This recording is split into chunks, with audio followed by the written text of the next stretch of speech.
Hey guys, it's Heather here from Here She Grows, and today I'm dividing daylilies, and early fall is a great time to divide them. You can do it in the spring as well.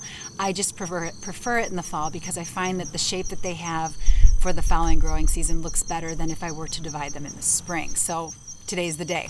So why am I dividing my daylilies? Well, my entire pathway here, well, not the entire, but a good portion of my pathway here is lined with a daylily called Salome Double Classic. And she's beautiful and probably my most favorite daylily. She's one of the smaller forms, only about 18 inches tall, but she's very fragrant in a not an overpowering way, with a beautiful kind of a peachy pink flower with a ruffly edge and a lime green throat. She's gorgeous. So I've got 3 large clumps here. And the reason why I'm dividing them is because this year she didn't flower very well. So that is my cue to get them divided, and then to inspire her to bloom even better the following year. And daylilies require that. When you notice they're not flowering as prolifically as in years past, your plants are telling you it's time to divide.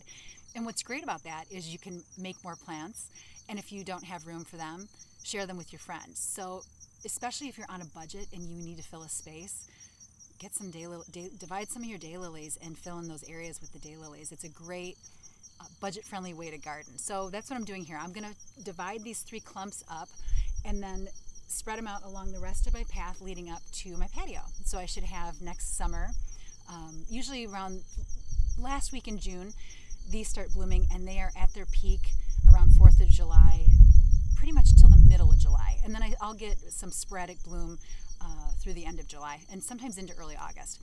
But what prolongs their flowering is deadheading is a big one, and keeping them watered. And that's pretty much the case for every daylily. So you can definitely prolong their season if you're doing those 2 very important things. But I thought we would divide them together today so you can see how to inspire them to produce more flowers and create more plants for your garden or share them with your friends. So here we go. Okay, so I'm going to get in around these plants, leaving as much of the root ball as I can. So you can see in here, good amount of roots in here. So they've been in here for several years now, so these can be quite large. So I'm going to try and get as much of the ball out as possible before I start dividing.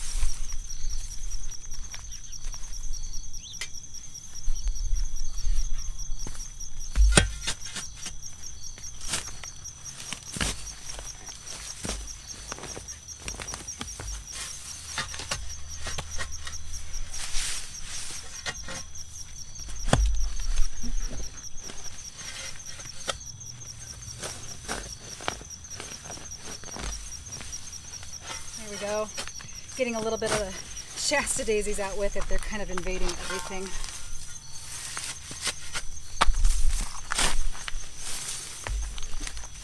Give it a little tilt and you should be able to get it out pretty easily.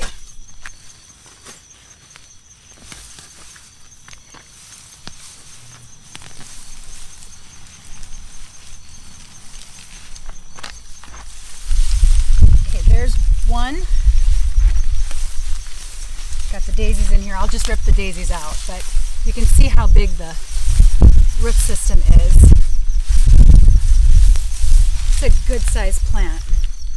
I'm going to get plenty of plants out of this. I should have plenty to share with my friends, my neighbors, my family. I'm going to get a lot of plants, and that's just one plant. So there's one.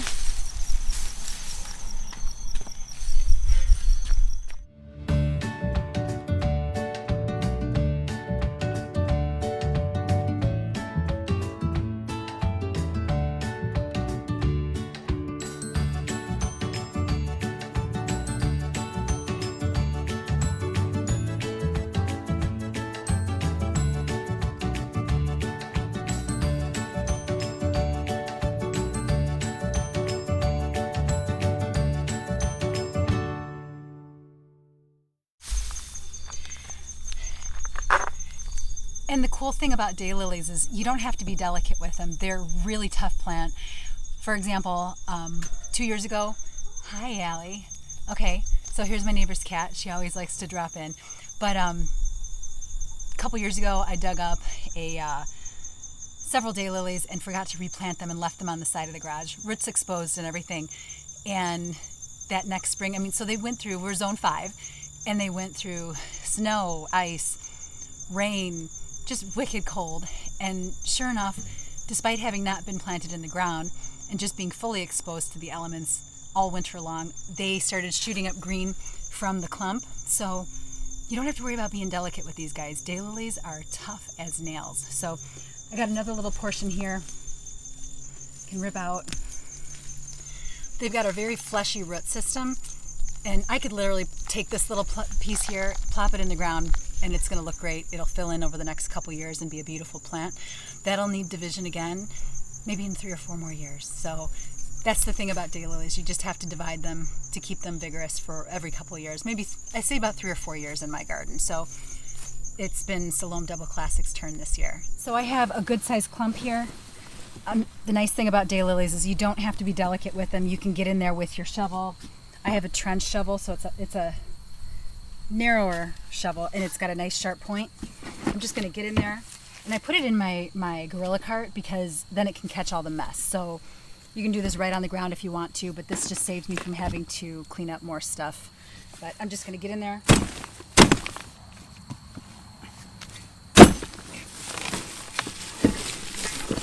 Okay. So the objective is to leave, I just split it in 2. So I'm going to split this one again, and as long as it's got a good set of roots with it and a couple fans, daylily fans with it, you're good to go. So let me split this one little piece again.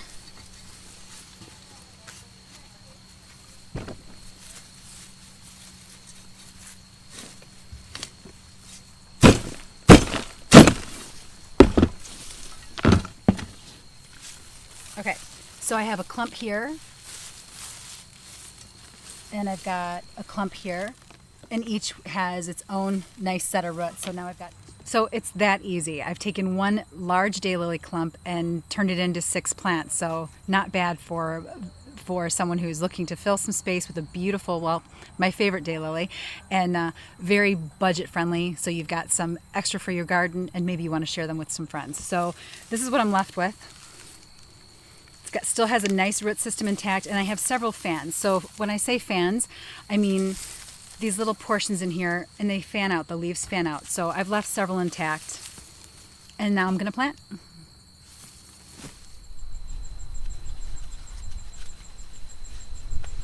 Okay, so now the fun part in planting. So what I've done here is I've taken all of my divisions. I think I ended up with 12 total, which is nice. I had 3 plants that have turned suddenly into 12. I'm not going to be able to use all of them in this location, so I'm going to put them in other parts and give a few to my neighbor. So it's a win-win for everybody. So what I've done is I've taken the divisions that I'm going to use, and I've spaced them all along this path here. And I've done about 1.5 feet apart for each of them. Salome Double Classic is a smaller daylily, so larger daylilies may require larger spacing depending on what their mature size ends up being. So you can check that out on the tag that they come with. It'll tell you spacing. So I tend to plant things a little closer together because I like instant gratification. So I've done about 1.5 foot interval on these guys, and I always like to amend every hole that I have with compost, whether it's from my compost pile or compost that I've bought. And I know any type of garden amendment has been hard to come by this year with the pandemic going on. Everybody has gone back or suddenly found gardening. So if you don't have compost or anything else to add to the soil at this point, it's okay. Daylilies are, if they're anything, they are one of the most forgiving plants out there. So if you don't have it, no worries, but I like to add a couple shovelfuls of compost, whatever that may be. Wouldn't you know, there's a lawnmower that always happens when I'm trying to do a video, but hopefully you can hear me. So amend the hole with compost, a couple shovelfuls, and I have Biotone on hand. I don't always have this. It was what was left. If you don't have it, don't worry about it. But Biotone is a great additive. It's from the Espoma company. It's a great additive when you're transplanting or putting in a new plant. And what it has in it is fertilizer, but it has microbes and mycorrhizae. So the microbes help loosen the soil up to make it a more hospitable growing environment for the roots. And the mycorrhizae are fungi that attach to the roots. So roots have a single point of entry. The fungi attaches to the roots to create multiple points of entry for nutrients. So it just makes builds a stronger plant. So I'm going to use this up. I don't have much left, so I'm going to throw a little bit into each hole, mix it up with the compost and the existing soil, and just make sure that my plants, when I put them in, are at the soil level, and then water them in really well, and we're done. So here we go.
All right, mission accomplished. I got the daylilies divided, planted, and now I'm just watering them in. So that's the last thing to do here. And then just staying on top of the watering. If we don't get adequate rainfall throughout the fall, I'll just keep an eye on it and make sure they're well hydrated.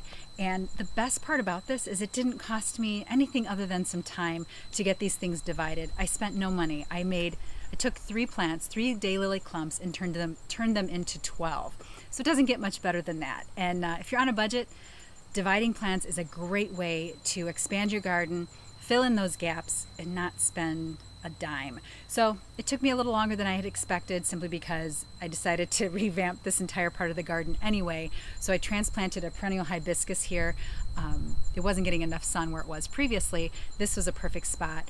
And then I also positioned my brugmansia, or angel's trumpet tree, which is in a container grown. It's container grown because they're not hardy here. But I put that here too to kind of get a visual, because I'm going to drop the tree in the ground for the summer and then dig it in the fall next year too. So I just made more work for myself, but that's the way it goes. So I hope you got a good idea of how easy it is to divide daylilies and how to create more from less. All right, guys, have a great day, and thanks for watching.